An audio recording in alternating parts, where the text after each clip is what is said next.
j'ai voulu faire on avait décidé que je fasse une introduction générale voilà, sur ce thème-là, psychanalyse et subversion des normes, pour lancer la série des séances de ce séminaire.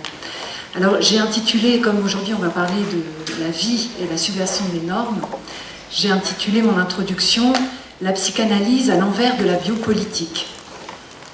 Donc nous avons eu l'idée de lancer ce nouveau séminaire avec Christiane Alberti, encouragée par l'équipe du département de psychanalyse et par sa directrice Sophie-Marie Malval, car nous tenons que la psychanalyse lacanienne, en tant que praxis radicalement atypique, est susceptible d'apporter du nouveau au sein de la réflexion contemporaine sur les normes.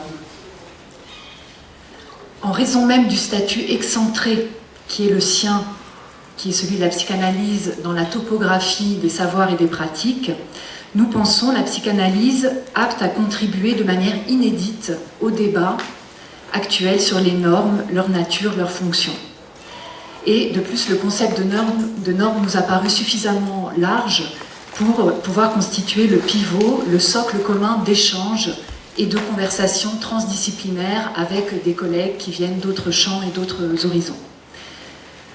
Nous souhaitions également prendre l'occasion de ce séminaire pour réfuter une certaine doxa qu'on entend trop souvent véhiculer à propos de la psychanalyse lacanienne et a fortiori de la psychanalyse freudienne, et qui prétend en faire une pratique normative, gardienne de l'ordre symbolique patriarcal et de la différence des sexes.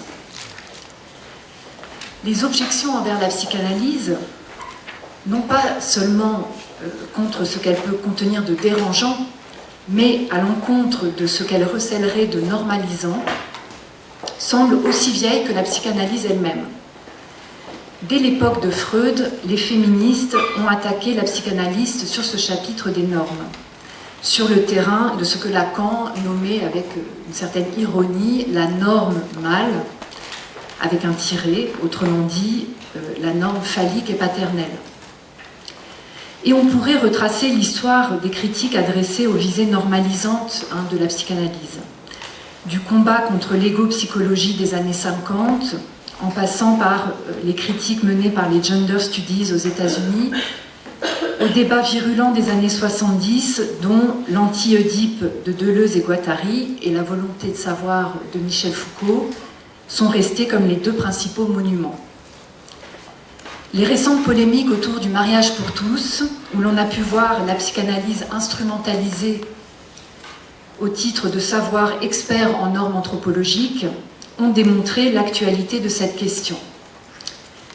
Et pour ceux qui étaient présents aux 49e journées d'études de l'école de la cause freudienne, donc je sais que ce n'est pas tout le monde ici, et qui ont assisté à l'interpellation secouante de Paul B. Preciado en plénière, qui en appelait à la responsabilité historique des psychanalystes, particulièrement en ce qui concerne les normes de genre et les normes du sexe, ont pu mesurer la vivacité de cette représentation conservatrice de la psychanalyse dans certains milieux militants. Mais contrairement à ce qu'il semblait présupposer, donc Paul Preciado, la psychanalyse lacanienne prend toujours le parti des corps vivants singuliers. C'est ce que nous allons, j'espère, montrer aujourd'hui. Et récuse absolument l'équivalence des corps telle qu'elle est promue par l'individualisme démocratique du marché, qui prétend leur adjointer les objets interchangeables, ainsi que le souligne Éric Laurent dans son ouvrage « L'envers de la biopolitique », page 160.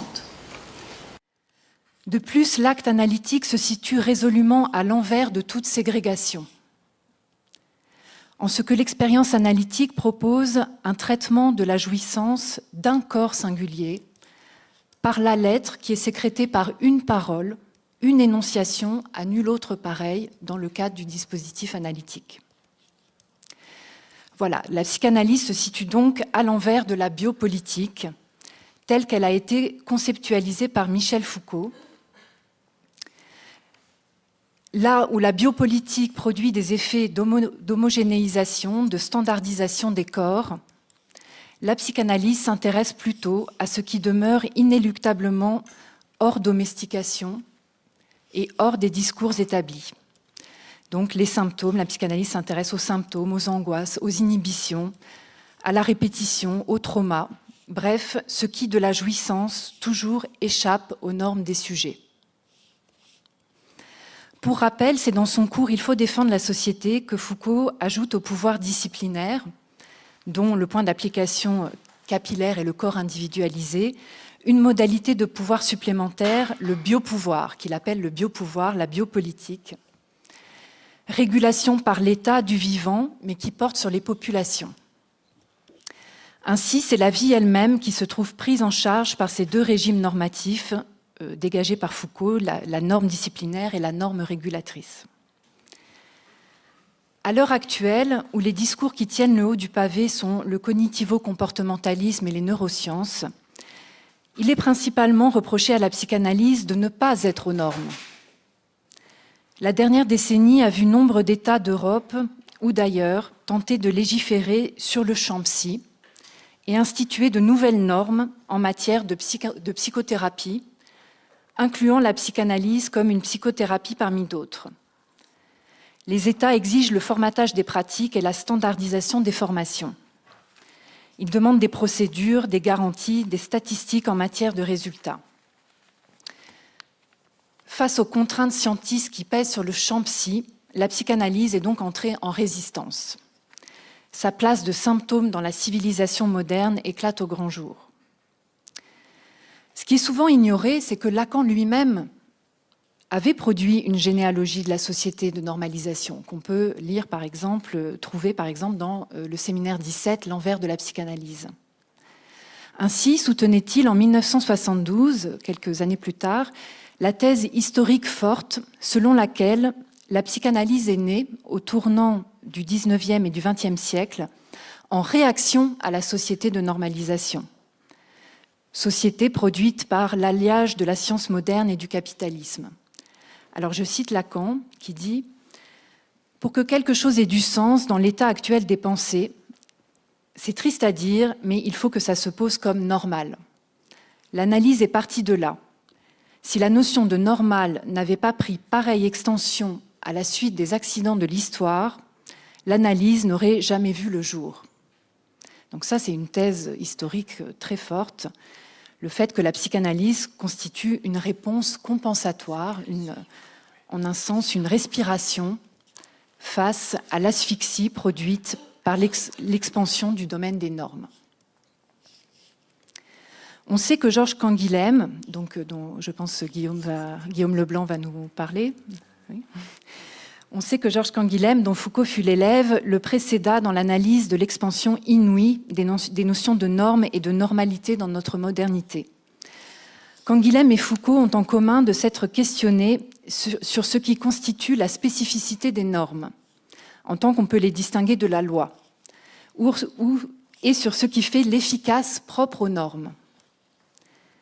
Si l'on procède en introduction de ce séminaire à un effort minimal de définition, il convient de souligner d'emblée, comme le fait Canguilhem dans l'un des chapitres du normal et du pathologique, le chapitre Examen critique de quelques concepts, page 76, où Canguilhem ouvre lui-même le dictionnaire philosophique Lalande, et il y relève combien ce terme de norme et de normal est équivoque, pour ne pas dire amphibologique, désignant à la fois un fait et une valeur attribuée à ce fait par celui qui parle, en vertu d'un jugement d'appréciation qu'il prend en compte. En effet, le mot norme vient du latin norma, instrument de mesure, cordeau ou équerre dont se sert l'architecte. Il renvoie d'une part à la règle, à l'édiction d'un devoir-être. La norme, selon cette dimension prescriptive, désigne ainsi une contrainte, une obligation objective. Mais la notion de norme comporte d'autre part une dimension descriptive, en tant qu'elle désigne ce qui ne penche ni à droite ni à gauche, donc je cite Canguilhem, donc ce qui se tient dans un juste milieu. Comme ce fameux schéma de l'arbre avec son tuteur, c'est ça la norme, c'est le tuteur. Et normal, ce qui est tel qu'il doit être, ce qui se rencontre dans la majorité des cas d'une espèce, la moyenne. L'étude de l'histoire de ces termes, de normes et de normales, fait apparaître que l'usage extensif du mot norme dans notre langue est relativement récent, initié seulement au XIXe siècle. Comme le relève bien Foucault, la conscience moderne, donc je cite Foucault, tend à ordonner à la distinction du normal et du pathologique le pouvoir de délimiter l'irrégulier, le déviant, le déraisonnable, l'illicite, le criminel aussi. Ces prestiges, pourtant, ne doivent pas faire illusion. Ils ont été formulés à une date récente. Donc la sociologie, qui s'est constituée comme discipline au XIXe siècle, a joué un rôle fondamental dans ce mouvement. Et l'autre science reine du XIXe, qui est à l'origine d'un sens de la norme non fondé sur le droit, est la médecine. Ce discernement de la santé et de la maladie, du normal et du pathologique, a produit un modèle de la norme qui est non pas juridique, mais biologique. Ainsi que l'énonce de manière fulgurante Georges Canguilhem, normal est le terme par lequel le XIXe siècle va désigner le prototype scolaire et l'état de santé organique. Donc ça, c'est page 175 du normal et du pathologique. Voilà. Enfin, il faut souligner que l'usage aujourd'hui prévalent du terme de norme concerne sans doute son sens technique, les normes de fabrication des objets, standards, évalués et certifiés par des autorités compétentes et des experts. Et cet emploi massif du terme norme dans le secteur de l'industrie et des services est à mettre au compte de l'avènement du capitalisme et de sa curieuse copulation avec la science, comme disait Lacan. Ces normes au sens technique, sous ces normes-là, il convient de reconnaître la domination de la norme chiffrée. Dans son cours au Collège de France, Les Anormaux, Foucault formule explicitement sa dette à l'égard de Canguilhem, justement concernant l'idée de l'avènement d'une société de normalisation au détour du XVIIIe et du XIXe siècle. Pour tous deux, la notion de norme n'est pas un concept neutre ou descriptif, mais c'est un concept éminemment stratégique, polémique pour Canguilhem, politique pour Foucault. Donc, si Canguilhem fut le premier au sein de la tradition épistémologique française à avoir procédé à l'examen historique et épistémologique de la notion de norme, il revient néanmoins à Foucault d'avoir apostrophé la psychanalyse depuis ce champ problématique des normes. Et donc, comme l'a signalé Christiane Alberti, donc ce séminaire s'inscrit dans la suite de mon travail doctoral qui avait pour thème la psychanalyse à l'envers des normes, réponse à Michel Foucault.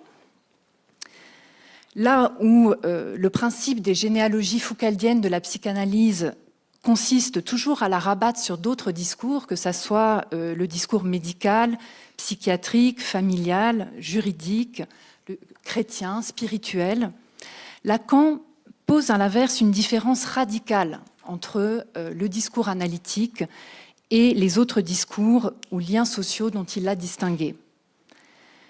Là où Foucault adopte une approche de la psychanalyse tout en extériorité et nie en somme la spécificité d'un champ freudien, voire l'existence de l'inconscient, Lacan cherche au contraire à fonder l'irréductibilité de cette pratique. Les psychanalystes, dit-il, sont incasables dans aucun des discours précédents. Leur praxis se tient en dehors des autres formes de pratique et de savoir. Voilà, donc ma thèse avait pour objet de montrer que Lacan s'était efforcé de penser, tout au long de son enseignement, de penser les conditions de possibilité de la psychanalyse comme discours non normalisant et comme pratique hors norme. Ce qui m'est apparu d'emblée notable, c'est que aussi bien du point de vue de ceux qui instrumentalisent la psychanalyse dans un sens comme ça, disons, de façon conservatrice, que ceux leurs adversaires qui critiquent la normalisation psychanalytique, tous se réfèrent principalement au Lacan des années 50, le Lacan structuraliste et champion de l'ordre symbolique, et que généralement la suite de son enseignement et surtout la fin de son enseignement est largement, la périodisation à effectuer dans l'enseignement de Lacan est largement méconnue, aussi bien à l'université que dans le grand public. Or, si on fréquente les écrits et les séminaires ultérieurs de Lacan, des années 70 notamment, on découvre un Lacan qui passe à l'envers de lui-même et qui en vient à critiquer nombre de ses axiomes initiaux. En fait, dès son retour à Freud dans les années 50, Lacan s'est servi de la linguistique et de l'anthropologie structurale, ainsi que de la philosophie hegelienne et de l'existentialisme, dans l'objectif de combattre l'infléchissement clairement normalisant que l'ego-psychologie aux États-Unis avait fait subir à la psychanalyse à partir des années 30. Lacan cherchait à appréhender...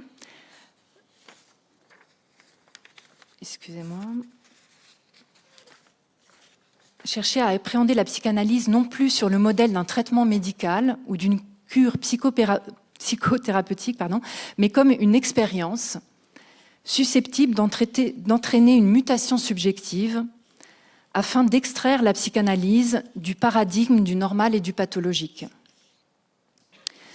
Penser la psychanalyse comme une éthique du désir, ainsi que l'affirme Lacan dans son séminaire 7, constituait également une façon d'extirper la psychanalyse de tout but adaptatif, que ça soit relativement à une conception biologique du normal ou de la santé, ou vis-à-vis d'une conception sociale du normal, puisque le propre du désir, ou justement des fantasmes inconscients, selon Lacan, c'est d'outrepasser les normes vitales aussi bien que les normes sociales. En effet, la répétition, qui est caractéristique du symptôme, la répétition comme phénomène clinique, qui a été mis en exergue par Freud, constitue foncièrement pour l'espèce humaine un facteur d'inadaptation. Alors là, je m'appuie sur ce fabuleux texte de Jacques-Alain Miller, Biologie lacanienne et événements de corps, fabuleux pour le thème dont on va traiter aujourd'hui. Alors c'est paru dans un numéro de la revue de l'école de la cause freudienne, mais je n'ai pas noté le numéro. Bon. En tout cas, vous trouvez facilement sur Internet. Donc, à l'inverse de la psychologie animale, nulle harmonie de l'organisme à son milieu, car l'être parlant est un animal foncièrement dénaturé par le langage, un animal malade du langage. Lacan fait de la répétition un phénomène antivital, qui induit des comportements qui contreviennent aux exigences de la vie et au bien-être du corps. L'exigence d'un retour de la satisfaction conduit le corps au-delà du principe de plaisir, c'est-à-dire au-delà de son fonctionnement régulé et normé.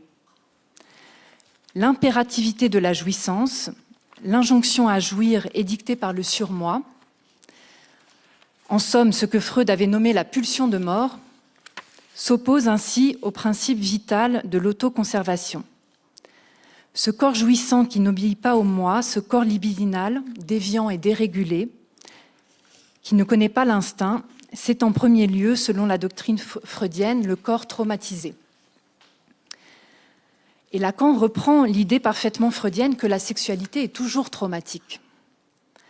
Il démontre que c'est pour des raisons de structure, que la jouissance qui traverse le corps du petit homme fait toujours trou dans la trame des significations, elle perfore toujours le symbolique et l'imaginaire. Voilà, c'est pourquoi Lacan avait parlé de traumatisme. Et ces traces d'affect, ce trauma, c'est ce trauma qui entretient dans le corps un déséquilibre permanent, un excès d'excitation qui ne se laisse pas résorber, comme dit Miller dans Biologie lacanienne et événements de corps. Voilà, donc cet excès d'excitation qui ne se laisse pas résorber par le principe de plaisir, ni par quelque norme que ce soit. Et Lacan viendra à penser qu'il n'existe pas de réponse universelle à ce trou-là,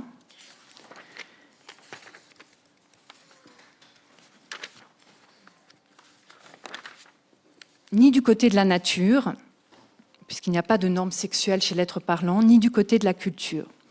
Il n'existe que des réponses singulières et sociales à ce traumatisme sexuel, visant à réguler la jouissance hors norme. Alors, je vais peut-être... Oui, j'ai le temps de... D'accord.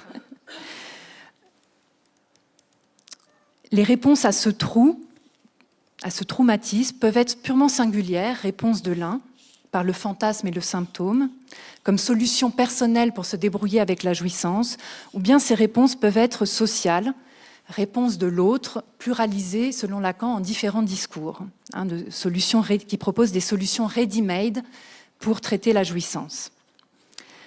Alors, il n'est pas possible ici de retracer, bien sûr, tout le parcours de Lacan, mais l'on peut au moins relever que c'est en suivant le fil du désir, puis de la jouissance, que Lacan a été amené à déconstruire la préséance qu'il avait initialement conférée à la norme paternelle, connue sous le nom du père, et comme, disons, principe de structuration de la subjectivité, et ainsi que le rôle qu'il avait donné à l'Oedipe comme crise normative visant à limiter la jouissance.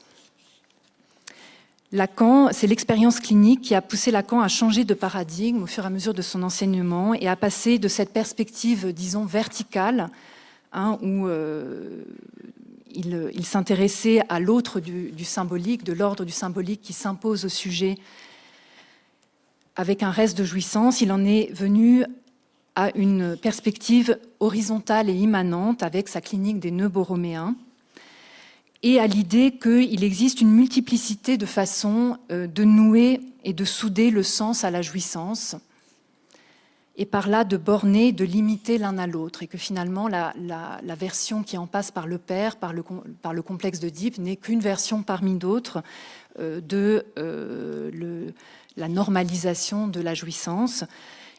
Et partant donc non plus de cette normalisation imposée par l'autre, mais de la normativité de l'un, là je reprends le concept de Canguilhem de normativité comme puissance de création de normes, Lacan en est venu à pluraliser les noms du père, autrement dit, à considérer que la langue peut traiter la jouissance de bien des façons possibles, qu'elle peut brider les débordements de la jouissance et canaliser le sens d'une infinité de manières possibles, différentes et singulières pour chacun.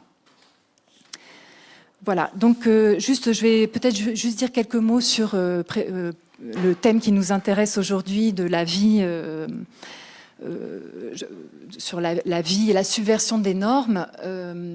Du point de vue de la psychanalyse, je voulais juste relever que voilà, ce que permet la psychanalyse au-delà de la thérapeutique, c'est justement, elle permet à chaque analysant de s'avancer vers ce qui constitue le principe de sa normativité propre, et que vers sa pure différence, et que c'est en ça qu'on a pensé avec Christiane Alberti que ce séminaire pouvait être intéressant, parce que la psychanalyse permet d'accéder non pas simplement à une théorie de la normalisation par l'autre social, mais à une conception de la normativité subjective dans ce qu'elle peut avoir de créative et de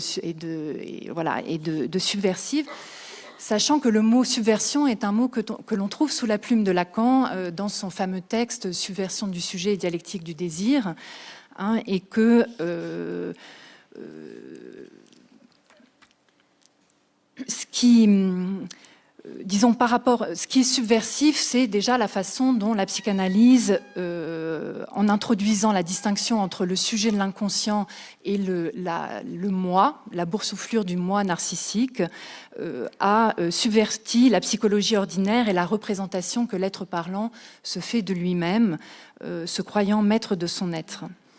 Alors, pour ce qui est de notre propos d'aujourd'hui, je voulais simplement donner quelques jalons que j'ai trouvé vraiment extrêmement intéressants dans le texte de Jacques-Alain Miller, Biologie lacanienne et événements de corps, où justement il retrace ce parcours de Lacan qui, au départ, part de cette idée que l'homme naît prématuré et dans un état de discordance corporelle, de désarroi organique originel, et que Lacan, comme vous le savez, rencontre par le stade du miroir de l'insertion dans le morcellement initial de l'organisme de l'image totalisante du corps, et que c'est justement dans ce décalage initial, cette faille, ce défaut, cette incomplétude de départ du corps morcelé, c'est de là que provient la passion narcissique de l'homme pour son image. Et Lacan a toujours mis l'accent sur le fait qu'on n'est pas un corps, on a un corps, donc il s'est opposé à toute idée d'harmonie, notamment à la phénoménologie de Merleau-Ponty et l'idée qu'on serait un corps vivant dans un milieu avec lequel on serait harmonieusement adapté. Mais que cet avoir un corps, c'est ce qui de plus en plus est révélé par, disons, le mouvement contemporain de la science et du capitalisme qui vont de plus en plus du côté de morceler ce corps en le décomposant, en le gadgetisant, en le faisant passer, à la moulinette du discours capitaliste et de celui de la science. Voilà, donc je finirai simplement par ce propos d'Éric Laurent dans son livre, dans son introduction, page 11, à son livre L'envers de la biopolitique, où il pointe justement les deux faces du phénomène contemporain auquel on est en train d'assister. D'un côté, le corps qui se fait, je le cite, d'une part, le corps se fait machine plurielle, sécable en unités toujours plus nombreuses et plus complexes, physiologie, génétique, épigénétique, et d'autre part, il se fait image unifiée, diffractant sa fausse unité sur les écrans les plus variés. Le paralogisme qui en découle consiste à proposer l'identification de l'être parlant à son organisme. Voilà, donc plus on découpe le corps, plus on le morcelle d'un côté en vendant les organes et plus de l'autre, il y a aussi cette récupération de l'image narcissique sur la pluralité des écrans dans lesquels on se contemple. Pour conclure, afin que les psychanalystes maintiennent le tranchant de la subversion psychanalytique, il nous a semblé qu'il convenait de renouveler sans cesse cette subversion en rejoignant à l'horizon la subjectivité de notre époque, comme disait Lacan, et aussi en se maintenant à l'heure du réel de cette époque. Voilà pourquoi nous allons maintenant écouter ce que nos collègues ont à nous dire. Et excusez-moi si j'étais un peu trop longue dans mon introduction, mais voilà.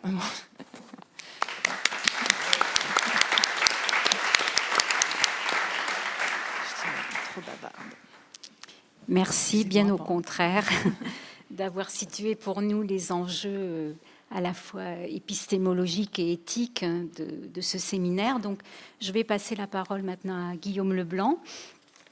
Pour vous le présenter, je dirais qu'il est professeur de philosophie politique et sociale à Paris Diderot et que nous avons, avec un tel thème, immédiatement pensé à lui à propos des normes et la vie. Évidemment, nous avons pensé à Canguilhem et les normes, qui est l'ouvrage de sa thèse, mais également à la vie humaine et aussi les maladies de l'homme normal.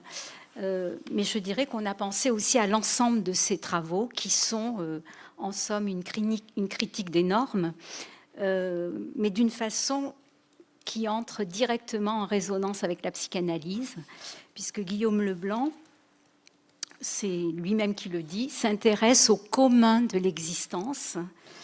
Et donc, tu abordes les existences singulières à partir de la façon dont elles sont malmenées par les normes, mais tu examines aussi la façon dont elles subvertissent les normes aussi bien. Voilà. Et donc, c'est ce point-là, à la jonction d'une réflexion éthique et politique qui nous a intéressés.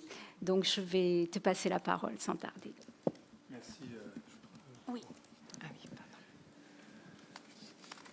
Merci beaucoup, Christiane et Aurélie, de m'inviter et de me permettre d'ouvrir ce séminaire sur les normes. Je déclenche mon petit chronomètre, voilà, qui est notre manière de normer mon temps. Et donc, je vais tout de suite essayer de poser la question suivante dont tu as finalement résumé le propos, Christiane, en me demandant, au fond, si toute position de norme n'est-elle pas solidaire d'une possibilité tenue pour normale de la subvertir. C'est cette question à laquelle je souhaiterais donner sens en affirmant, à titre d'hypothèse, qu'une norme qui n'est pas, au fond, subversible et j'ose utiliser ce drôle de terme, subversible, pour désigner à la fois le caractère submersible de la norme liée à la possibilité de la subvertir, je me demanderai justement si une norme qui n'est pas subversible ne cesse pas tout simplement d'être une norme pour devenir quelque chose comme une règle ou une loi, ce qui ne veut pas dire naturellement que règles et lois seraient intangibles, mais que l'opérateur pour les remettre en cause ne me semble plus tant être la subversion que leur négation ou leur transgression radicale. Je tiens alors donc pour concomitant à ce geste le fait que subvertir la norme, ce n'est pas, et ce sera l'un des centres de mon propos, ce n'est pas l'abolir, mais c'est la supposer, soit dans l'acte justement de la remettre en cause, soit dans l'acte de la détourner. Et j'accorde à cette opération, cette seconde opération, le détournement, une valeur principielle par rapport à la transgression. D'une certaine manière, pour moi, la transgression n'est au fond qu'un passage à la limite du détournement de la norme. C'est ce que je voudrais suggérer en partant d'une première réflexion sur les rapports entre sujet et norme, dans la mesure où, au point de départ, il y a bien quelque chose comme une mise en tension du sujet et de la norme. L'idée, en effet, qui s'est développée et affinée philosophiquement, de Canguilhem à Butler en passant par Foucault, c'est l'affirmation qu'être sujet, au fond, c'est être confronté à des normes. Cette affirmation revient à dire, posée dans toute sa radicalité et dans sa nudité la plus abstraite, en un sens, que le sujet ne peut exister par lui-même, pour lui-même, et que, de ce fait, il ne saurait y avoir d'ontologie de la subjectivité en dehors des régimes de normes qui la construisent et la rendent d'ailleurs intelligible. Ceci signifie que tout projet qui partirait, par exemple, de la conscience comme une propriété fondamentale du sujet pour en inférer ensuite une structure subjective de présence immédiate à soi, toute cette lecture, en un certain sens, est par avance un projet mort-né, car le sujet est toujours déjà précédé par des normes qui le font apparaître, et qui le font apparaître bien avant qu'il n'existe, en l'inscrivant dans un champ, en le situant dans des dispositifs. On peut dire alors que le sujet est précédé par le pouvoir des normes, et la question se pose ainsi de savoir, comme le souligne Pierre Macheret au tout début de son livre « Le sujet des normes », qui est un texte qui, à mon sens, est central dans ce séminaire, ce que signifie, je le cite, « être sujet pour des normes, sous des normes, par des normes ». Que signifie être sujet quand précisément la possibilité d'en être un, par avance, pourrait-on dire, indépendamment de tout ce qui le précède, le soutient et l'invalide aussi bien est ruiné. Ceci, forcément, nous fait entrer, au sens fort du terme, dans une compréhension de la dépendance qui est le contraire d'un idéal de maîtrise de soi. Comme le signale Judith Butler dans Le Récit de soi, ouvrage que j'ai eu la chance en fait d'éditer dans la collection Pratique théorique et dont le titre d'ailleurs me revient grâce à son accord, puisque le titre anglais était en fait « Giving an account of oneself », donc littéralement intraduisible, donner une justification sur soi-même. Comme le signale Butler, donc, il n'y a pas, je la cite, de constitution de soi en dehors des normes qui orchestrent les formes possibles que peut prendre un sujet. Il n'y a pas donc de constitution de soi en dehors des normes qui orchestrent les formes possibles que peut prendre un sujet. Cet énoncé, je crois, possède deux éléments intéressants. D'abord, premier élément, le soi ne peut surgir à l'état sauvage, en un sens. Ses modes d'apparition, d'appréhension et de reconnaissance sont largement dépendants d'un ensemble de normes qui sont à la fois, Aurélie y a fait référence, des normes de genre, qui finalement identifient par avance le sujet à l'homme ou à la femme, au garçon ou à la fille, des normes de classe, qui situe là aussi par avance le sujet dans un champ social spécifique, et des normes entre guillemets de race pour signifier la construction ethnique de soi en rapport à la fabrication d'une appartenance à la nation. Ainsi donc, être sujet ne peut signifier, de ce point de vue, qu'être confirmé comme sujet de tel ou tel genre, classe, race, et se voir donc précédé dans son mode d'apparaître par tout un ensemble d'attentes que chacun, chacune doit confirmer à sa manière pour être précisément ce sujet attendu. Autant dire que nous sommes toujours déjà sujets avant d'être sujets. Althusser, auquel Butler fait retour dans la vie psychique du pouvoir, le signale parfaitement dès 1976 dans Idéologie et appareil idéologique d'État, quand il affirme, je cite, qu'on est toujours déjà sujet, puisque avant même la naissance, on est nommé et attendu comme sujet d'un certain genre, non pas, commente Pierre Macheret dans son propre livre, sujet, n'appartenant en fin de compte qu'à lui-même, mais plutôt chose-sujet, subjectum, que tout prédispose à remplir le rôle de sujet-chose, tendanciellement aliéné. Est-ce à dire donc que le sujet étant toujours déjà sujet, inséré dans un filet de normes, est finalement d'emblée constitué par des normes qu'il ne peut alors que répéter pour confirmer son être de sujet? Le deuxième énoncé de Butler, dans la citation antérieure, me semble précieux, car Butler indique, je la cite, que les normes, qu'il n'y a pas de constitution de soi en dehors des normes, et elle indique que ces normes orchestrent les formes possibles que peut prendre un sujet.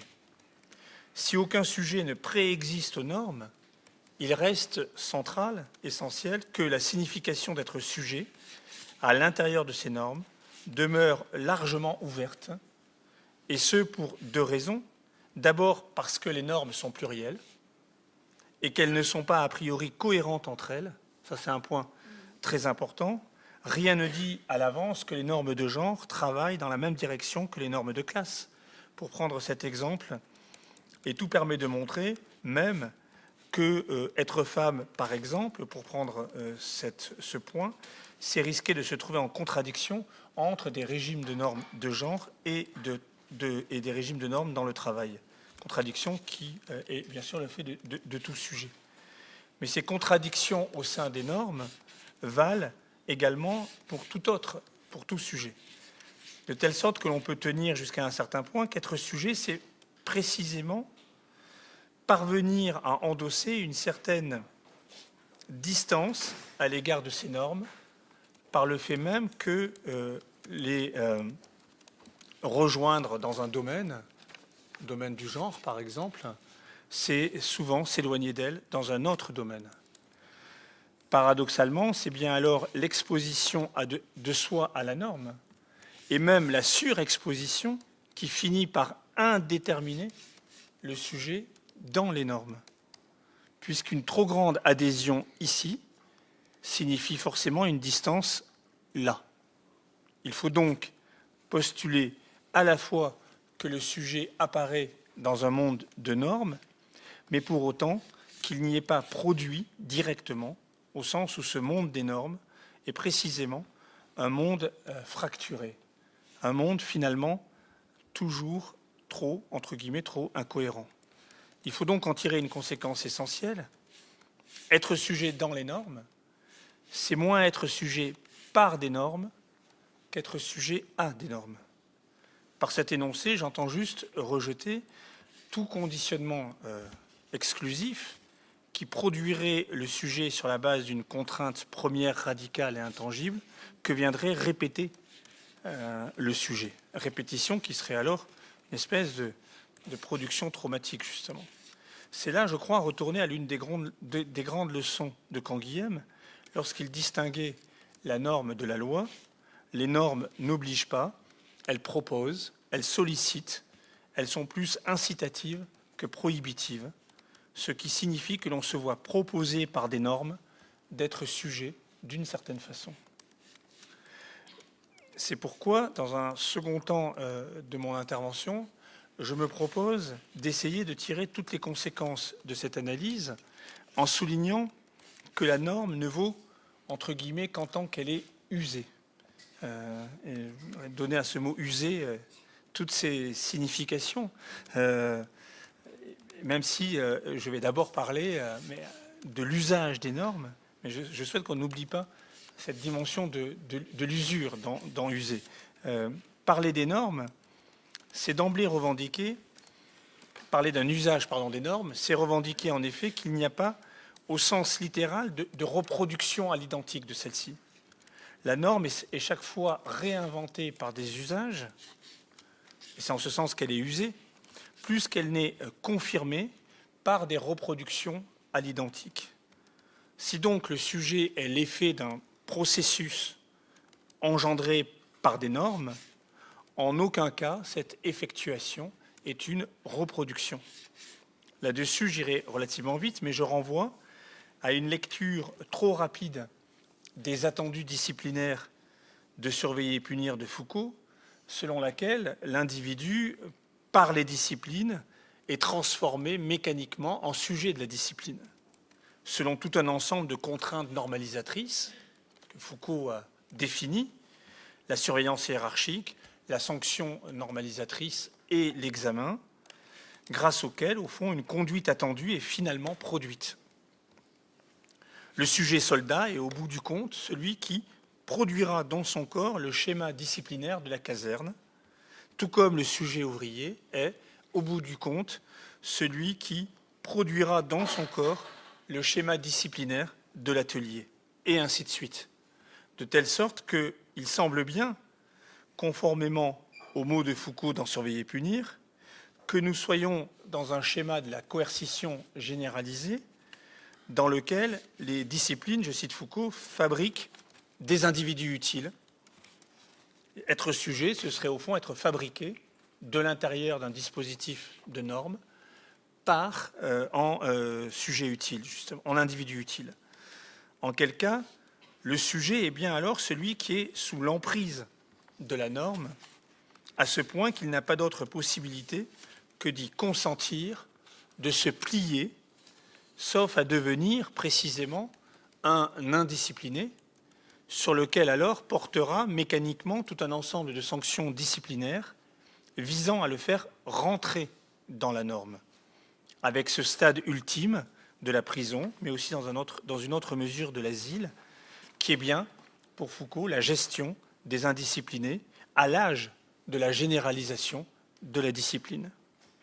Certes, en rester là, je crois, serait pourtant, dans l'analyse de Foucault, et ce travail-là, en ce sens, rejoint de ce point de vue celui d'Aurélie, c'est un dialogue continu avec son travail de thèse, serait, je crois, une erreur, car cela accréditerait au fond l'idée que la norme est tout et que le sujet n'est rien. Contre cette idée, on peut alors vouloir compléter l'histoire de la formation du sujet dans les normes en s'attardant à souligner combien l'assujettissement aux normes n'est pas possible sans une certaine procédure de subjectivation de ces normes par un sujet. Il peut s'avérer fécond alors de déplacer quelque peu l'analyse circonstanciée que Foucault propose dans l'usage des plaisirs, plus tard donc, à la notion d'usage, dans le domaine des normes.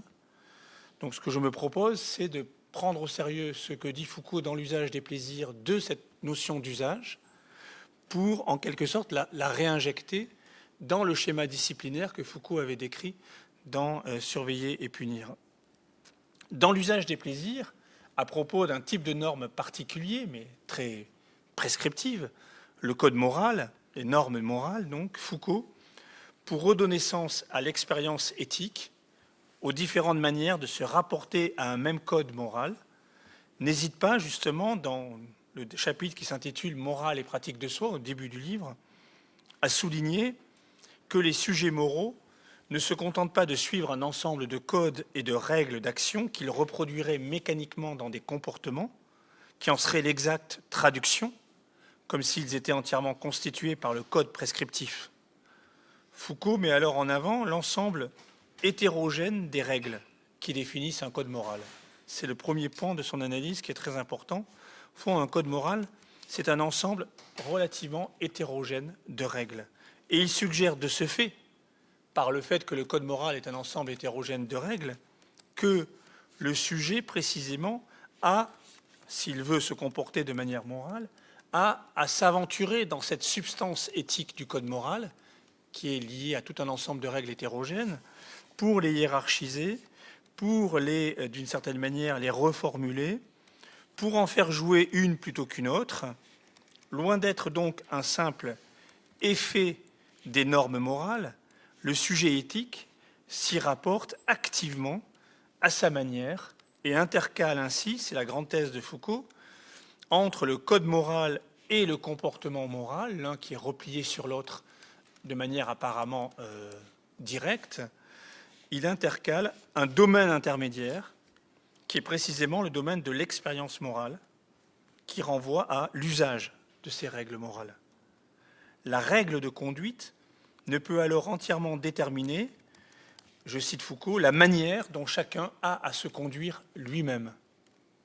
Donc en interprétant nécessairement l'ensemble de ces règles, les hiérarchisant, etc., etc. Bien davantage, l'attention aux manières délimite pour Foucault le travail éthique du sujet. La détermination de la substance éthique incombe au sujet. On voit dès lors que ce n'est plus, et ça c'est un point fondamental, ce n'est plus la conformité à la norme qui fixe le réel de la norme usée, c'est totalement autre chose qui est précisément l'usage de la norme. User de la norme, ce n'est pas la reproduire. Faire usage d'une norme, c'est justement la faire entrer dans une expérience par laquelle elle acquiert une signification singulière, individuelle. Et là, je crois qu'il y a un point de jonction avec ce que tu as indiqué, Aurélie, sur Lacan. Dans le raisonnement éthique que Foucault construit ici, la sujétion à la norme implique en réalité tout un travail de soi, tout un travail d'appropriation d'une signification de cette norme. Être sujet, c'est alors faire usage de la norme qui certes vous produit par ailleurs comme sujet en vous assujettissant.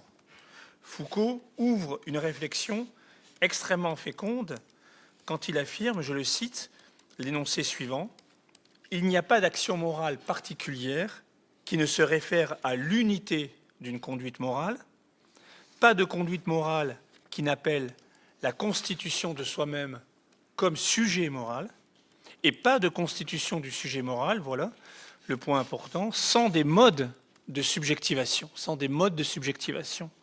Et il rajoute ceci, l'action morale est indissociable de ces formes d'activité sur soi, Il y a donc une réappropriation des normes par le sujet qui délimite tout un travail d'activité du sujet sur lui-même qui est fondamental dans l'expérience des normes. Je crois qu'il y a là quelque chose de très important qui ne se limite pas du tout au seul nouage du sujet aux normes morales, mais qui tient à l'inscription du sujet dans n'importe quel ensemble de normes et qui repose sur ce que l'on pourrait appeler un art de l'usage, ou plus exactement sur un usage des normes comme art de les faire jouer pour soi, c'est-à-dire de les tourner à son avantage. Et de ce point de vue, il n'est pas impossible, même si je n'en ai pas la preuve de toute façon, que cette idée soit venue à Foucault suite à la critique très pertinente que développa Michel de Certeau de la soumission à la discipline dans l'invention du quotidien. Ce très grand livre. Dans ce livre, de Certeau s'employait à montrer combien le sujet n'était l'objet de la discipline que pour autant qu'il parvenait à retirer quelque chose pour lui de ces disciplines mêmes. Les disciplines qui produisent en vous des conduites, sujet soldat, sujet ouvrier, etc., ne sont finalement possibles que parce que l'ouvrier, le soldat, parvient à retirer quelque chose de bénéfique pour lui à l'intérieur de ces disciplines. L'image qu'il utilisait pour se faire comprendre était celle du braconnage. Si braconner revient à poser de façon clandestine un piège dans une forêt de normes par exemple, dans l'espoir d'en retirer un gibier, alors, disait-il, l'homme ordinaire pose en permanence, de façon souvent microscopique, sans être vu par les discours trop macroscopiques, de façon donc, l'homme ordinaire pose donc de semblables pièges dans les disciplines pour en retirer un gain personnel réel.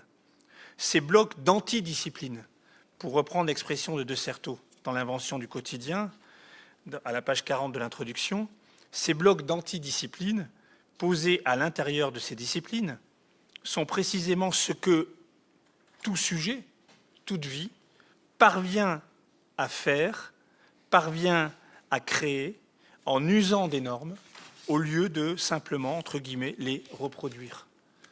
Ainsi, De Certeau nous fait comprendre qu'il n'y a pas à opposer assujettissement aux normes, reproduction d'un côté et subjectivation des normes, usage de l'autre côté, mais à repérer de façon fine et toujours située, et ça c'est pour moi tout un chantier vraiment ouvert, combien et comment les deux versants du sujet, l'assujettissement et la subjectivation, sont également présupposés dans la relation aux normes sous les formes limites de la reproduction et de l'usage.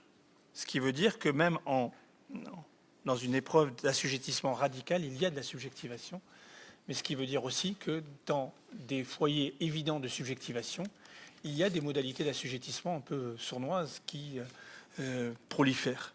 Et bien évidemment, ces analyses pourraient être déplacées dans le champ du travail contemporain, hein, où l'on verrait alors que le recours à des formes de subjectivation, l'appel à des opérations d'investissement de soi dans le travail est une nouvelle manière de discipliner les sujets à l'intérieur du travail. Dans cette perspective, donc, qui est nécessairement ambivalente, c'est bien toute relation aux normes qui doit être analysée dans ces deux faces indissociables par lesquelles s'opère alors une double généalogie du sujet dans les normes. Il reste alors à comprendre, ce sera mon troisième point, comment s'opère cette subjectivation de la norme dans l'assujettissement. Je souhaite faire apparaître ici deux niveaux du raisonnement. À un premier niveau, il nous faut prendre conscience, je crois, que ce passage à la limite de l'assujettissement à la subjectivation consiste dans une recréation des normes qui révèle finalement une capacité singulière, essentielle, de les tourner à son avantage, de les traduire dans sa propre langue. Et ici, je crois qu'un premier sens du mot subversion me semble conquis. Subvertir, et j'utilise le terme, enfin l'étymologie latine, sub, ce qui est en dessous, et version, le fait de traduire. Subvertir, c'est tourner à son avantage ce qui ne l'était pas.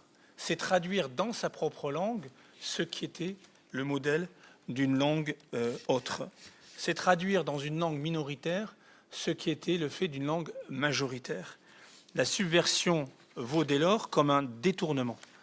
Et l'on peut s'arrêter sur le terme de subversion pour souligner alors que la subversion est bien une version souterraine, une sorte de traduction subalterne d'un ensemble de normes qui valent pour tous, mais que j'ai à faire valoir pour moi dans le cadre d'une reprise à mon avantage de cela même qui n'était pas fait pour moi.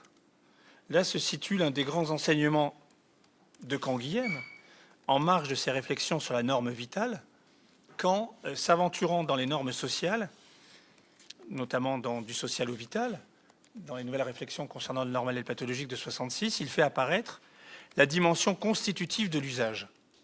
Je renvoie sur ce point à ce mot d'un ouvrier ajusteur que l'on trouve à plusieurs reprises dans le livre d'Yves Schwartz, spécialiste donc en philosophie du travail, dans le livre qui s'intitule « Expérience et connaissance du travail » et qui est préfacé par Canguilhem. Jamais un ouvrier, voilà le terme, voilà le mot, ne reste devant sa machine en pensant « je fais ce qu'on me dit ». Jamais un ouvrier ne reste devant sa machine en pensant « je fais ce qu'on me dit ». Et Canguilhem commente ce mot de cet ouvrier ajusteur en soulignant que, d'une certaine façon, l'ouvrier fait bien ce qu'on attend de lui. Alors même qu'il dit que jamais un ouvrier ne fait ce qu'on attend de lui. Il le fait bien, mais il le fait, note-t-il, à distance de la règle prescrite. Voilà ce que Canguilhem écrit à ce moment-là. Faire à quelque distance de ce qu'il est prescrit de faire. C'est important de conquérir cette distance. Faire, quand on est sujet, faire à quelque distance de ce qu'il est prescrit de faire, c'est à la lettre faire usage de soi.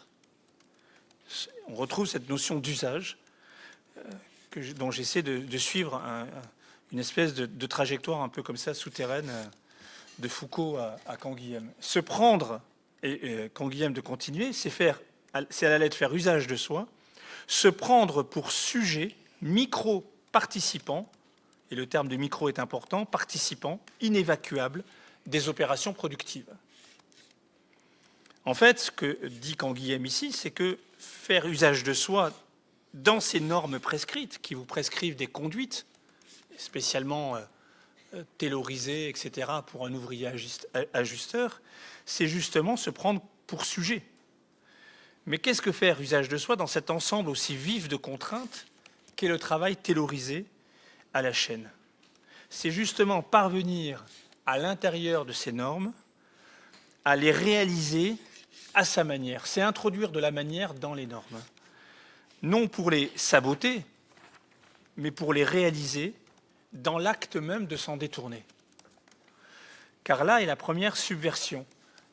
Pas de réalisation de la norme sans un détournement vital, grâce auquel elle est réalisée à sa façon.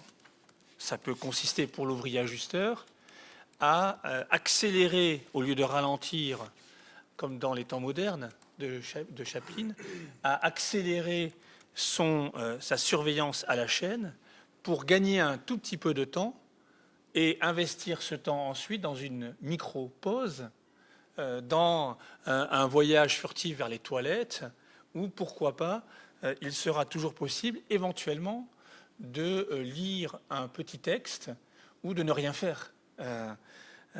Ces opérations, ces micro-opérations de détournement de la norme prescrite pour les réaliser à sa façon sont des opérations vitales. Il y va de la vie d'un sujet, de sa santé psychique, de pouvoir détourner ainsi les normes majoritaires. Quel est ce détournement? Il consiste au fond à instituer, c'est pourquoi je reprends le terme de micro dans la phrase de Canguilhem, il consiste précisément à instituer des micro-normes à l'intérieur des macro-normes. Micro car elles sont minuscules et peuvent très bien ne pas être vues, normes car elles sont justement la condition psychique, vitale et sociale de la réalisation de ces macro-normes. L'exemple donné par un autre psychosociologue qui s'est inspiré de Canguilhem explicitement, Yves Clos, dans un livre collectif rédigé par des conducteurs de train de banlieue, nous les conducteurs de train. L'exemple donné par Yves Clos à propos de la conduite des trains de banlieue le révèle juste parfaitement. La règle prescrite par la SNCF d'une sécurité maximale lors de l'arrivée des trains en gare de banlieue, et qui est liée pour la SNCF à la consigne impérative du freinage automatique qu'il faut déclencher afin de libérer le conducteur de cette conduite du freinage et de lui permettre d'être vigilant à ce qui arrive sur un quai, quelqu'un qui se précipiterait, etc. Il est intéressant qu'après une longue étude de plusieurs années, faite avec ces conducteurs de banlieue, de voir que cette règle prescrite de la SNCF d'une sécurité maximale, liée à la consigne du freinage automatique, a été détournée et retraduite dans la micronorme du freinage manuel pratiquée par les conducteurs des trains de banlieue pour pouvoir honorer la norme qu'ils avaient conçue et interprétée comme, elle, absolument majeure, qui est la règle de sécurité absolue. Si on propose un décalque de ce que j'ai énoncé tout à l'heure à propos de Foucault sur l'usage du code moral, on a de la même manière un usage de la norme ici. On a une interprétation dans un ensemble de règles prescrites de la règle qui est tenue pour hiérarchiquement la plus importante, et on a une retraduction de la manière de parvenir à réaliser justement cette règle. Pourquoi le freinage manuel? Parce que littéralement, cette conduite implique tout le corps d'un sujet, le plaisir corporel et mental d'un freinage bien réalisé, qui maintient du coup le conducteur de train en état d'alerte et lui permet d'être plus réactif face aux problèmes de sécurité qui surgiraient avec l'arrivée du train.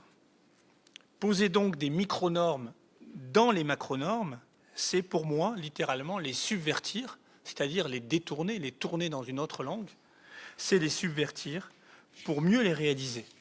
Mais évidemment, en les subvertissant de cette façon, en les détournant, cela ouvre, ou plus exactement, cela rouvre toute la contingence de ces macro-normes et rend concevable, et même légitime, une possibilité plus radicale de transformation de la macro-norme elle-même par l'institution d'une autre norme.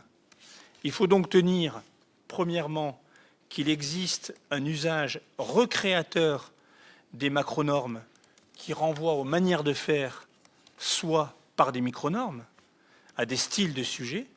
Et deuxièmement, il faut souligner que ces micro-normes qui s'ajustent aux macro-normes pour les réaliser peuvent les destituer et instituer de nouvelles normes.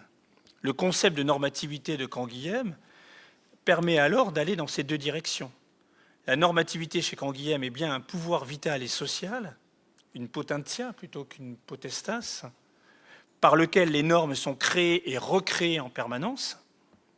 Faire jouer cette capacité de création justement dans la vie ordinaire, là où Canguilhem l'avait essentiellement comprise par rapport à des états de santé et de maladie, définis d'ailleurs moins comme des états que comme des puissances d'agir, c'est alors penser la vie ordinaire justement depuis ces opérations de déplacement des normes que les sujets inventent dans leur situation de vie pour ne pas avoir à les répéter à l'identique.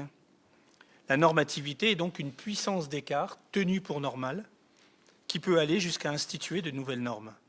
Canguilhem le martèle en plusieurs phrases importantes que je me contente de prélever dans le normal et le pathologique à différents endroits. Je cite « La capacité normative est capacité d'instituer d'autres normes dans d'autres conditions. » Ou encore « Ce qui caractérise la santé, c'est la possibilité de dépasser la norme qui définit le normal momentané. » Ou encore « Si l'on peut parler d'homme normal, c'est parce qu'il existe des hommes normatifs, des hommes pour qui il est normal de faire craquer les normes et d'en instituer de nouvelles. Toutes ces citations importantes, extraites du normal et du pathologique, convergent dans la mesure où elles établissent, chacune à leur manière, qu'un débordement de la norme par la position d'une autre norme renvoie à une capacité normative qui fait une avec la vie. Être vivant, c'est au fond, en permanence, s'employer à instituer de nouvelles normes dans un monde déjà fortement normé. Tant sur le plan vital que sur le plan social, tout enquistement dans une norme est au fond une réduction pathologique qui obère la créativité de la vie. Par ailleurs, le normal lui-même n'est qu'une stabilisation précaire d'un jeu de normes dont on doit penser qu'il peut être débordé par un autre conglomérat de normes. Enfin, Canguilhem, dans les citations, tend à faire se rejoindre santé et normativité en suggérant que c'est le dépassement de la norme qui est l'indice d'une, entre guillemets, bonne santé. On voit alors que la subversion des normes est cela même qui fait tenir un sujet en santé. Encore faut-il préciser qu'il y a ici bien deux sens de la subversion, terminé par là, qui s'articulent l'un à l'autre. Une subversion au fond par les usages, par le style, comme modulation des normes, comme retraduction souterraine des macronormes dans des micronormes, qui était une sorte de premier trouble dans les normes, et une subversion par la plus radicale, sans doute, par un usage accru de la normativité comme renversement et instauration d'une autre norme. C'est depuis ces différentes analyses des rapports entre sujet et norme qu'il faudrait pouvoir penser dans un dernier niveau de la réflexion quelque chose comme le hors-norme. Non pas au sens où il existerait au fond une extériorité radicale, un dehors aux normes, dans lequel puiser la vitalité d'un sujet qui ensuite, dans un second temps, viendrait contester les normes, mais au sens où, justement, on peut se voir à l'intérieur d'un dispositif de normes être placé en position d'être hors norme. On peut se voir déplacé d'un ensemble de normes vers quelque chose comme un hors norme pour plusieurs raisons, mais essentiellement qui tiennent à ce que l'agir créateur d'une vie, à ce que la normativité d'une existence, au fond, n'est plus reconnue par le dispositif de normes dans lequel elle est censée, cette normativité vitale, s'inscrire. C'est bien ce raisonnement qui doit faire retour sur la violence des normes par lesquelles, justement, le sujet est confronté à leur pouvoir propre, au sens où il ne suffit pas, d'une certaine manière, d'instaurer des micro-normes, de recréer un agir créateur à l'intérieur d'un ensemble. Encore faut-il que cet agir créateur, que ces inventions soient d'une certaine manière appréhendées, reconnues à l'intérieur d'un ensemble de normes. Encore faut-il que le potentiel d'œuvre d'une existence soit pleinement appréhendé comme tel par le dispositif des normes. Et ici, il faudrait s'orienter vers une réflexion qui consisterait justement à affirmer que l'œuvre d'un sujet, l'ensemble de ces micro-actions, n'existe qu'à partir du moment où elle est confirmée par un ensemble social, mental, plus large, dans lequel elle en vient à s'inscrire, comme un élément d'un patrimoine, de telle sorte que c'est bien l'adresse de l'autre qui constitue la condition de possibilité ultime de la création d'une œuvre. Ce que Derrida, dans un vocabulaire qui lui était propre, affirmait d'une manière très intéressante dans un texte qui s'intitule « L'oreille de l'autre », lorsqu'il disait ceci: l'autobiographie, avec OTO, donc l'oreille, l'autobiographie, c'est seulement quand, avec retard, parce que quand je parle tout seul, quand je parle, je m'entends au même moment où je parle, alors que quand je parle à quelqu'un, et là on tombe dans la phrase de Derrida, l'autobiographie, OTO, c'est seulement quand, avec retard, l'oreille de l'autre entend ma signature que le contrat autobiographique a lieu. Être hors norme, c'est alors à la lettre ne plus être crédité par la structure auditive en vigueur de celui ou de celle à qui on s'adresse et apparaître ainsi dans son agir créateur propre, pourtant comme totalement injustifié, socialement, économiquement, politiquement. À terme, c'est ne plus apparaître du tout. Qu'est-ce qu'une vie sans adresse? Dans quelle mesure la justification de soi passe par cette adresse, par la scène d'intelligibilité de soi que constitue en retour et par avance l'adresse? Voilà ce qu'a bien montré justement Butler également dans Giving an Account of Oneself, quand elle écrit « Je commence à rendre compte de moi parce que quelqu'un me l'a demandé, quelqu'un détenant son pouvoir par délégation d'un système judiciaire établi. » Et c'est pourquoi elle peut dire qu'aucun jeu ne peut rester totalement distinct des conditions totales de son émergence. Ainsi donc, je conclus, rendre compte de soi présuppose un ensemble de normes sociales qui rendent possible la narration de soi, qui rendent possible la reconnaissance de son agir créateur propre. Réciproquement, être hors norme, c'est littéralement se trouver dans l'incapacité de rendre compte de soi, d'attester de son existence auprès des autres, d'être crédité par l'oreille de l'autre. Alors je crois que là, on a des éléments de dialogue avec la psychanalyse, dans la mesure où, si ce raisonnement a une pertinence, il me semble conduire vers l'idée que la subversion des normes dépend pour une large part de nos modes d'attache à celles-ci. Et de ce point de vue, c'est bien donc toujours de l'intérieur du développement des normes dans la vie d'un sujet tout autant que de l'intérieur du développement d'un sujet dans la vie des normes, que s'effectue le nouage et la possibilité de la subversion. Et c'est pourquoi, justement, je crois fondamental ce thème, car mené à son terme, il nous obligerait, mais c'est l'enjeu de ce séminaire, je crois, à analyser quelque chose comme une vie psychique des normes, comme sa condition de réalisation, tout autant que son ultime lieu de résistance. Et par là, toute finalement la réflexion analytique entre l'attachement à l'interdit du côté de la conscience et la question de l'inconscient comme résistance à des normes me semble totalement justement s'imposer dans la question du nouage entre le sujet et des normes que j'ai essayé de circonscrire sur le plan philosophique. Je vous remercie.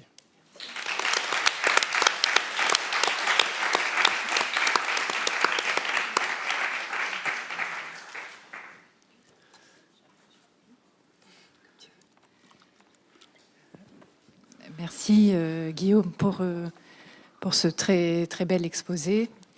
Alors j'ai quelques questions, je vais essayer de les poser brièvement aussi pour qu'on puisse faire circuler peut-être s'il y a des questions dans la salle.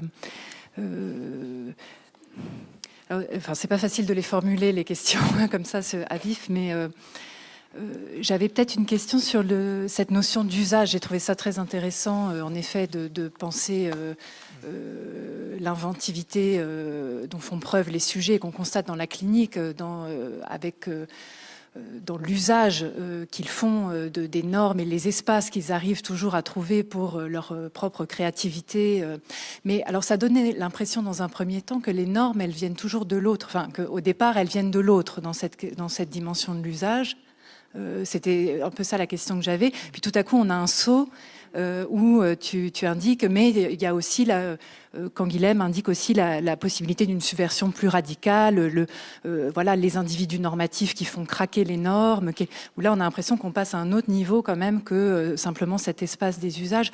Alors ma sous-question, c'était par rapport, parce que cette notion d'usage, c'est aussi quelque chose qu'on utilise, nous, dans notre champ de la psychanalyse lacanienne, notamment pour penser la fin de l'analyse, c'est-à-dire comment, à la fin de l'analyse, on en arrive à l'idée qu'il s'agirait de faire usage de son symptôme, de faire usage des restes, un bon usage de l'incurable.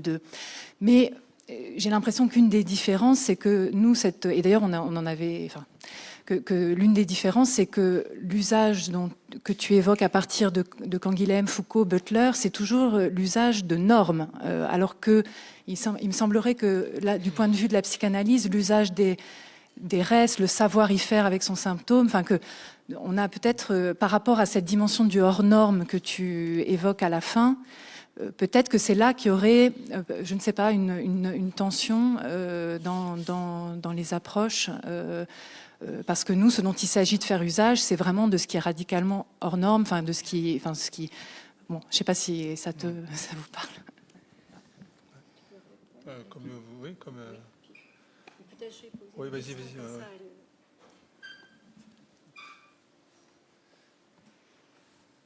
Oui, j'ai été aussi très très intéressée par l'usage que tu fais de l'usage, parce que je trouve que ça renverse, disons, une perspective traditionnelle qui consiste à dire que les normes seraient imposées au sujet de l'extérieur. Et là, au contraire, tu indiques qu'elles sont, au fond, elles sont produites de manière immanente, on pourrait dire par les sujets, et en même temps, comme dans tous les exemples que tu donnais, il me semble que le concept d'expérience singulière est absolument essentiel. C'est-à-dire, ce sont des sujets dotés de corps vivants. Voilà, les normes sont produites donc par un principe vital aussi. Voilà. Et donc, je voulais t'interroger sur justement comment se croise la dimension de subjectivation et la dimension de ce principe vital, dont il faut bien dire que c'est une question très... J'en parlais avec Aurélie tout à l'heure, la question de la vie, donc comme puissance dynamique comment dire, peu accessible au symbolique, qui au fond traverse les corps, prend possession des corps, et qui est de l'ordre d'un certain réel. Voilà, donc si tu pouvais nous éclairer sur, merci. sur cette Oui, croisement. c'est une très vaste question et ça mériterait vraiment des développements très approfondis. Je vais juste suggérer quelques pistes. D'abord, effectivement, le premier point, c'est par rapport à ce que vous avez dit l'une et l'autre, c'est qu'effectivement, ce qui m'intéresse dans l'usage de la norme, c'est bien que une norme n'existe que quand elle est, au fond, produite dans un usage. Donc, l'idée qu'il y aurait un modèle antérieur, un original de la norme, qui serait antérieur à ses usages, est très largement une fiction qui enveloppe l'usage de cette norme. C'est-à-dire que, et là, je crois que les analyses de Butler dans des troubles dans le genre sont très intéressantes quand elle essaie de montrer que, au fond, la norme de genre, elle ne renvoie pas à un original antérieur, mais c'est la réitération de cette norme qui la produit comme norme. C'est le fait de la répéter par des conduites, par un ensemble de gestes, etc., qui finit par la construire comme norme, avec l'idée qu'elle est et qui finit par construire l'illusion de l'antériorité de la norme aux usages. Moi, j'essaie de défendre quelque chose d'assez immanentiste, effectivement. J'essaie de montrer qu'une norme, elle est immanente à des usages, et qu'à ce moment-là, forcément, si elle est immanente à des usages, elle n'est pas stabilisée dans une espèce de forme première qui la modèlerait comme dans un moule, justement. Elle se différencie en permanence par les usages. Donc il y a une dispersion de la norme par les usages qui ouvre la possibilité de la subvertir. La subversion, elle est liée à la possibilité, justement, que les usages, en la reprenant, la transforment. La transformabilité de la norme fait une avec l'usage de la norme, ce qui est effectivement une façon de récuser toute idée d'une extériorité de la norme aux usages. Après, il y a une seconde question qui est, là aussi je passe très vite parce que c'était un des points centraux dans les maladies de l'homme normal, c'était cette distinction entre usage et style. Alors effectivement, Aurélie, tu as raison, l'usage, la définition, enfin la référence que je donne à l'usage est toujours traversée par le fait d'user d'une norme. Mais je crois qu'elle renvoie fondamentalement à la capacité d'une vie de faire style, ce que j'essaie de défendre dans ce livre en tout cas, c'est-à-dire de produire, d'inventer une figure à soi dans l'espace et dans le temps. Et en ce sens, le style outrepasse l'usage des normes. Donc il faudrait aller dans cette direction-là. Mais je crois que c'est un point très important. Le style d'une vie, c'est plus que de l'usage des normes. C'est aussi tout ce reste, tous ces éléments disparates qu'on introduit d'ailleurs. L'usage des normes et d'une certaine manière présuppose des éléments avec lesquels on fait style pour pouvoir justement en faire un usage. Et la dernière question, elle est centrale évidemment. C'est quoi ce principe vital ? Oui, j'essaie moi de tenir l'idée qu'il y a une vitalité des usages qui renvoie à une vivacité du sujet. Cette vivacité du sujet, je crois qu'on peut l'appréhender d'une manière très simple. Très simple. On peut l'appréhender en tout cas intuitivement simple en pensant peut-être à traduire ce que Canguilhem dit de la vie comme puissance vitale de renouvellement, etc., en le traduisant aussi dans la langue du désir. C'est-à-dire que, au fond, être vivant, c'est désirer faire quelque chose de soi.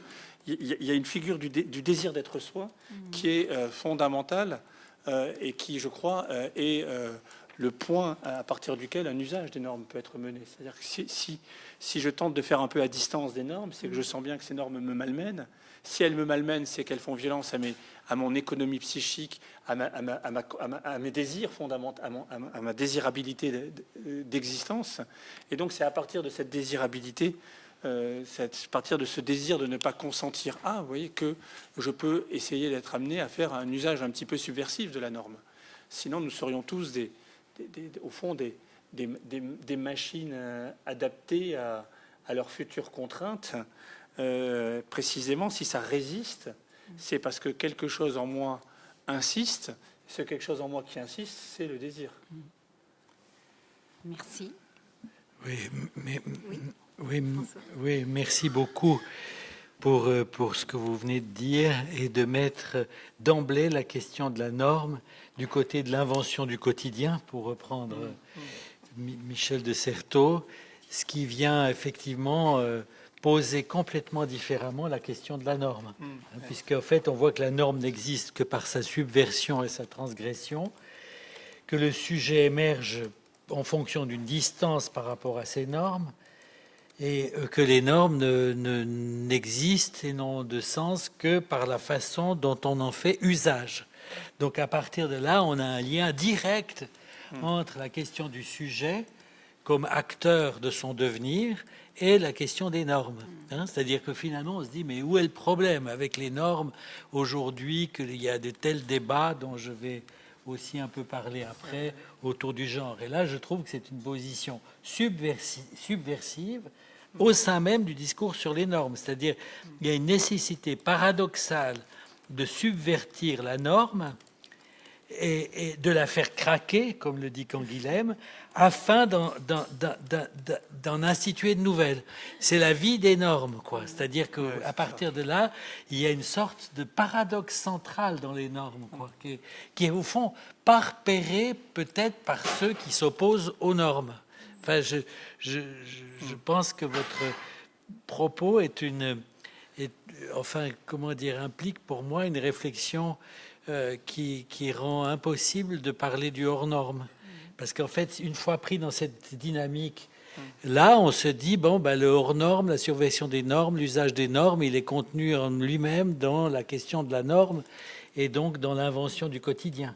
Alors, je voulais vous dire, est-ce qu'il y a un usage de vie et un usage de mort des normes? Vous voyez? C'est-à-dire, est-ce qu'on peut faire cette bipartition, norme de vie, norme de mort?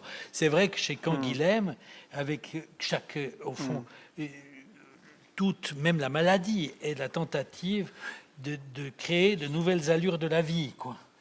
Donc là, on est vraiment dans une apologie de la vie, quoi. Et on est vraiment dans les normes de vie. Et en vous écoutant, je me disais, est-ce qu'on aurait en contrepoint un autre usage des normes qui serait du côté de la mort? Et puis, en fait, je voulais... Voilà, donc on pourra peut-être discuter aussi à propos de ce que je dirai ensuite. Mais en vous écoutant, je me disais, mais au fond, qu'est-ce qu'il advient aujourd'hui du normal et du pathologique dans la santé mentale? Parce que, au fond, on a eu longtemps l'opposition entre le normal et le pathologique. D'ailleurs, c'est à ça que Canguilhem a répondu, effectivement, où lui a introduit l'idée des nouvelles allures de la vie, de l'invention. Et c'est formidable de reciter Michel de Certeau, que j'ai connu d'ailleurs à l'époque. Il était à un moment professeur invité à Genève et que c'était formidable de dialoguer avec lui. Et qu'en vous écoutant, je retrouve quelque chose de ce texte que j'ai aussi trouvé fondamental, enfin le côté créatif des consommateurs et l'invention qu'ils font, même dans le pire des mondes du capitalisme contemporain. Bon, alors je me disais, aujourd'hui, on est dans une situation... Donc oui, j'ai une première question, norme de vie, norme de mort. Usage de vie, usage de mort des normes. Deuxième question, c'est la situation contemporaine du normal et du pathologique dans le champ de la santé mentale. Comme vous savez, on a aujourd'hui un développement de ce que certains appellent des nouvelles classifications qui s'opposent au DSM et qui ont été mises en place en particulier par Thomas Inzel quand il était au NIMH, qui s'appelle Research Domain Criteria, et qui consiste à ne plus rien présupposer à subvertir. C'est-à-dire que vous êtes sans arrêt producteur de données sur vous-même.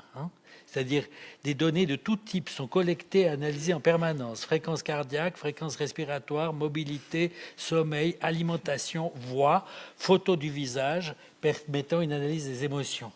Et tout ça est pris dans une stratégie big data avec effectivement Thomas Inzel qui, dans cette logique, a passé du NIMH à Google Life Science, après Verily, Alphabet, et puis qui maintenant a créé sa propre voie. C'est-à-dire, au fond, sans le paradoxe de la norme que vous avez pointé. C'est-à-dire d'être plus que des données et de plus être dans la subversion, l'invention et la recréation de normes, et à partir de là, on définit des endophénotypes, des phénotypes intermédiaires avec des biotypes spécifiques indiquant des profils de vulnérabilité. Donc finalement, une dissolution de la norme par elle-même, quoi. Et je me demandais, dans ce qu'on appelle une médecine de précision, qui veut être pour chaque patient différent, mais qui en fait réduit l'individu à la molécule et au comportement, sans plus cette dialectique créative avec les normes qu'on fait craquer pour en instituer de nouvelles. Bon, peut-être c'est une des formes je réponds, c'est peut-être déjà une forme de la norme du côté de la mort, quoi. Tu veux répondre?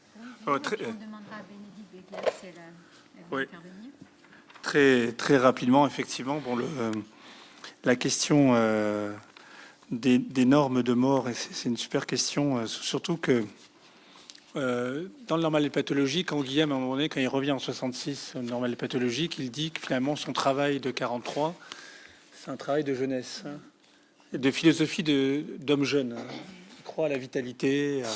Donc, et en un certain sens, il y aurait tout un travail à faire sur ces normes de mort, de ce point de vue.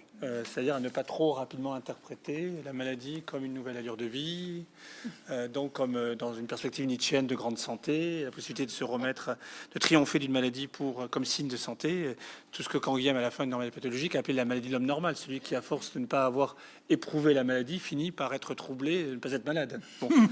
Donc ça c'est le point.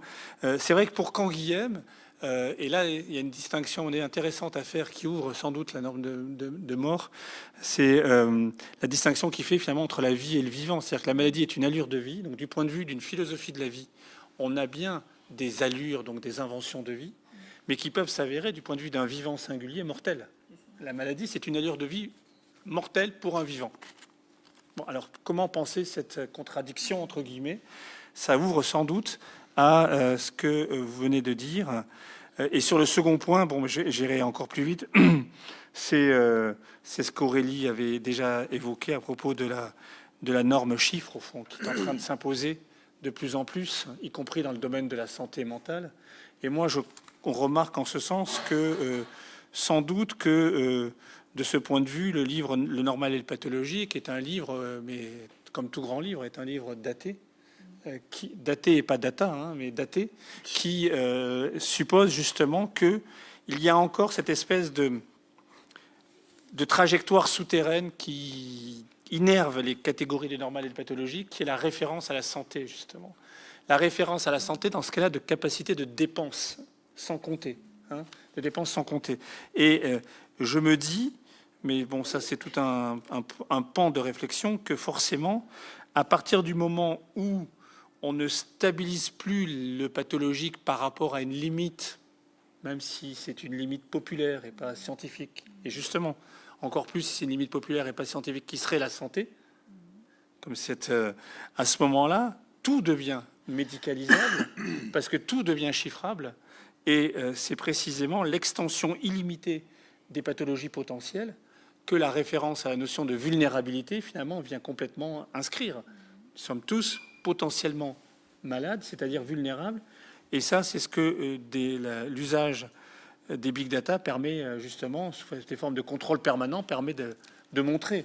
Donc, en un certain sens, la référence à la santé peut être remobilisée comme une contestation qu'il pourrait aujourd'hui être intéressant de réactiver. Voilà. Super.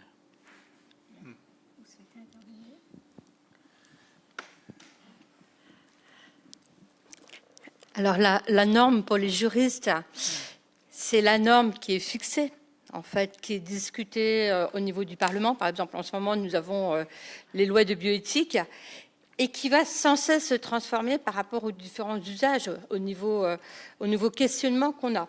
Donc, par exemple, on a la réflexion éthique préalable qui va ensuite mener le législateur à avoir plusieurs hypothèses et ensuite à choisir à un moment donné la norme nouvelle qui va s'imposer pendant un certain temps, mais qui va se transformer au fil du temps. Donc, par exemple, on parlait de la médecine personnalisée. Il y a encore quelques années, on n'aurait absolument pas abordé cette question parce que ça n'existait pas. Aujourd'hui, on est complètement confronté à plein de nouvelles normes. Des nouvelles normes par le numérique, par la médecine personnalisée, par tous ces nouveaux outils qui sont là. Donc, on est en fait dans de nouveaux usages qui vont nous imposer de construire des nouvelles normes. Donc là, je vous parle de la norme légale, la loi. Alors, ce qui est en plus, c'est qu'il y a une superposition de normes chez nous. On a la norme légale, mais on a d'autres normes. Par exemple, dans la santé, on a tout ce qui est déontologique. Comme si les professionnels de la santé voulaient créer leurs propres normes. Et comme si les règles générales, les règles légales, la loi générale applicable à tous, n'étaient pas suffisantes, il fallait en créer d'autres. On a aussi d'autres normes telles que les bonnes pratiques, donc les normes qui viennent des pays anglo-saxons et qui se surajoutent. Donc vous voyez, pour l'usage, on a un millefeuille de normes. Donc ça aussi, ça pose la question, ce n'est pas la norme, ce sont les normes qui vont se surajuster pour une meilleure exploitation, un meilleur usage pour chaque cas. Voilà, donc il y a une diversité de normes, peut-être une pluralité de normes, peut-être trop de normes qui peuvent aussi tuer la norme. Parce qu'on a trop, et finalement, comment pouvoir s'y retrouver? Alors peut-être que chacun est heureux de créer sa norme, parce qu'il veut une certaine reconnaissance à travers sa propre norme. Mais reste à savoir si la propre norme peut être applicable pour tous. Parce que pour nous, les juristes, c'est quand même une norme globale, applicable pour tous, pour pouvoir organiser le monde. Voilà, donc vous voyez, il faut trouver une certaine forme d'équilibrage à travers cette dynamique de normes. Alors, ce qui est très intéressant, c'est qu'on a actuellement, j'arrête juste là, c'est qu'actuellement, on est aussi dans les GAFAM. Les GAFAM, ce sont les géants du numérique. Et à côté de la norme publique, eh bien, se créent de nouvelles normes par Google, Microsoft, etc. Et donc, là, on va devoir de nouvelles confrontations de normes. Reste à savoir comment elles vont pouvoir s'appliquer.